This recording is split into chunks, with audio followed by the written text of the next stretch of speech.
Assalamualaikum warahmatullahi wabarakatuh. Hari ini saya akan membahas bagaimana konsep negara kita dalam rangka memberikan kesejahteraan bagi rakyatnya ditinjau dari sistem ekonomi Indonesia. Sesungguhnya, Pasal 33 Undang-Undang Dasar 1945 merupakan dasar demokrasi ekonomi Indonesia yang mengacu pada pemikiran Hatta tentang ekonomi kerakyatan. Karena istilah ekonomi kerakyatan memang tidak ditemukan secara eksplisit dalam Undang-Undang Dasar 1945, namun demikian, secara esensial, makna demokrasi ekonomi dimaksud mengacu pada definisi kata kerakyatan, sebagaimana dikemukakan oleh Hatta. Selain itu, penggunaan kata kerakyatan pada sila keempat Pancasila pun dapat ditafsirkan bahwa demokrasi ekonomi adalah ekonomi kerakyatan. Selanjutnya dalam penjelasan pasal 33, Hatta menerangkan sebagai berikut. Yang pertama, makna asas kekeluargaan yang terdapat dalam pasal 33 ayat 1 Undang-Undang Dasar 1945. Asas kekeluargaan itu ialah koperasi. Asas kekeluargaan itu adalah istilah dari Taman Siswa untuk menunjukkan bagaimana guru dan murid-murid yang tinggal padanya hidup sebagai suatu keluarga. Itu pula lah hendaknya corak koperasi Indonesia. Kedua, makna dikuasai oleh negara pasal 33 ayat 2 Undang-Undang Dasar 1945. Pengertian dikuasai oleh negara haruslah diartikan mencakup makna penguasaan oleh negara dalam arti luas yang bersumber dan diturunkan dari konsepsi kedaulatan rakyat Indonesia atas segala sumber termasuk pula di dalamnya pengertian kepemilikan publik oleh kolektivitas rakyat atas sumber-sumber kekayaan dimaksud.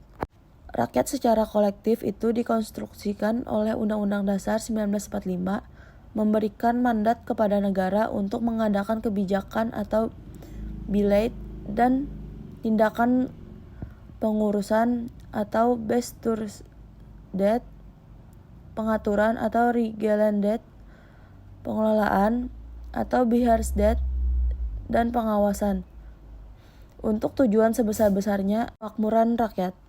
Ketiga, makna digunakan untuk sebesar-besarnya kemakmuran rakyat yang terdapat dalam pasal 33 ayat 3.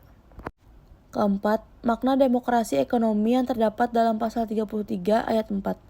Demokrasi ekonomi menurut Hatta 1932 ayat 22 sebagaimana halnya demokrasi Indonesia bersumber pada nilai musyawarah demokrasi asli di desa-desa di Indonesia.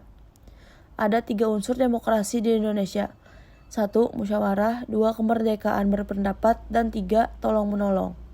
Dengan menerapkan pilar demokrasi ekonomi ini, tidak ada lagi sebagian kecil orang ataupun golongan yang menguasai kehidupan orang banyak hanya karena ia menguasai faktor produksi seperti sekarang ini. Idealnya, keperluan dan kemauan rakyat banyak yang harus menjadi pedoman perusahaan dan penghasilan. Karenanya, semua cabang produksi yang memberikan penghasilan besar dan mengenai hajat hidup orang banyak harus dikelola secara bersamaan, di bawah penjagaan rakyat dan perantara badan-badan perwakilannya. Peran negara dalam sistem ekonomi kerakyatan. Sebagaimana telah dijelaskan di atas, penerapan pasal 33 tidak bisa dilepaskan dari peran negara. Negara sebagai pengelola sumber daya alam Indonesia mengembangkan dan menggunakannya untuk sebesar-besar kemakmuran rakyat dengan menggunakan prinsip ekonomi kerakyatan.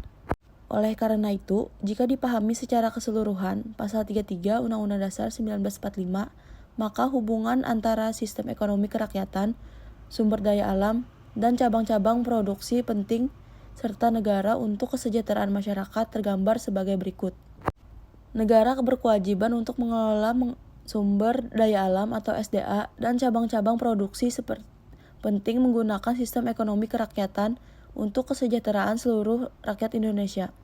Penggunaan SDA dalam kegiatan ekonomi bukanlah hal baru. Justru, cikal bakal dan penyokong perekonomian Indonesia adalah SDA 25.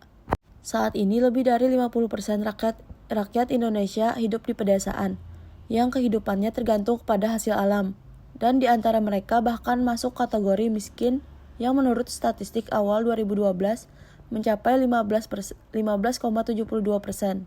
Oleh karena itu, konsekuensinya adalah bahwa setiap strategi pembangunan yang mengarah pada peningkatan kesejahteraan masyarakat harus difokuskan pada pembangunan daerah pedesaan.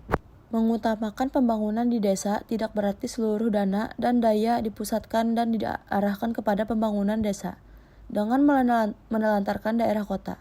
Pembangunan pedesaan justru memerlukan dukungan dan bantuan pembangunan yang lebih pesat dan lebih maju, khususnya dalam rangka industrialisasi. Pada saat industrialisasi menjadi pilihan, maka penggunaan teknologi menjadi pilihan strategis. Peran teknologi dalam pembangunan pedesaan penting artinya dalam penciptaan struktur dan keadaan ekonomi yang lebih baik. Disebutkan bahwa misi ekonomi kerakyatan adalah memperdayakan semua kekuatan ekonomi nasional, terutama pengusaha kecil, menengah, dan koperasi dengan mengembangkan sistem ekonomi pasar yang adil, berbasis pada sumber daya alam atau SDA dan sumber daya manusia atau SDM, yang produktif, mandiri, maju, berdaya saing, berwawasan lingkungan, dan berkelanjutan. Sedangkan arah kebijakan ekonomi kerakyatan tersebut adalah: yang pertama, bertumpu pada mekanisme pasar yang berkeadilan. Kedua, berprinsip persaingan yang sehat. Ketiga, memperhatikan pertumbuhan ekonomi. Yang keempat, memiliki nilai-nilai keadilan, kepentingan sosial, kualitas hidup, pembangunan berwawasan, lingkungan, dan berkelanjutan, sehingga terjamin kesempatan yang baik dan dalam berusaha atau bekerja. Perlindungan hak-hak konsumen, serta perlakuan adil bagi seluruh masyarakat. Selanjutnya, agar sistem ekonomi kerakyatan berjalan dengan baik, selain arah kebijakan sebagaimana disebut di atas, diperlukan pula komponen pendukung yang menjadi dasar pelaksanaan ekonomi kerakyatan, yaitu: pertama, setiap anggota masyarakat harus berpartisipasi dalam proses produksi nasional. Hal ini sejalan dengan amanat pasal 27 ayat 2 Undang-Undang Dasar 1945, setiap warga berhak mendapat pekerjaan dan penghidupan yang layak bagi kemanusiaan. Kedua, setiap anggota masyarakat, termasuk fakir miskin dan anak-anak terlantar, harus berpartisipasi dalam menikmati hasil produksi nasional. Hal itu sejalan dengan amanat pasal 34 Undang-Undang Dasar 1945, fakir miskin dan anak-anak yang terlantar dipelihara oleh negara. Ketiga, setiap anggota masyarakat harus berpartisipasi dalam mengendalikan jalannya roda perekonomian nasional. Penerapan prinsip ekonomi kerakyatan dalam usaha mikro, kecil, dan menengah. Sebagaimana disebut dalam ketetapan MPR nomor 6 MPR 1999, salah satu kekuatan ekonomi kerakyatan adalah pengusaha kecil dan menengah di samping koperasi. Tulisan ini berfokus pada implementasi sistem ekonomi kerakyatan untuk memperdayakan usaha mikro, kecil, dan menengah semata. Alasan untuk itu adalah pada saat ini lebih banyak sektor usaha mikro, kecil, dan menengah yang ambil peran dalam dunia usaha nasional. Menurut data dari Kementerian Koperasi dan Usaha Kecil dan Menengah pada 2012, ada sebanyak 56.534.592 usaha mikro, kecil, dan menengah yang menempati 99,99% dari unit usaha yang ada di pasar. Angka ini walaupun meningkat jumlahnya pada 2013 menjadi 57.855.721, namun persentasinya tetap 99,99%. Namun demikian, terlihat bahwa sebagian besar pelaku usaha adalah pengusaha mikro, kecil, dan menengah.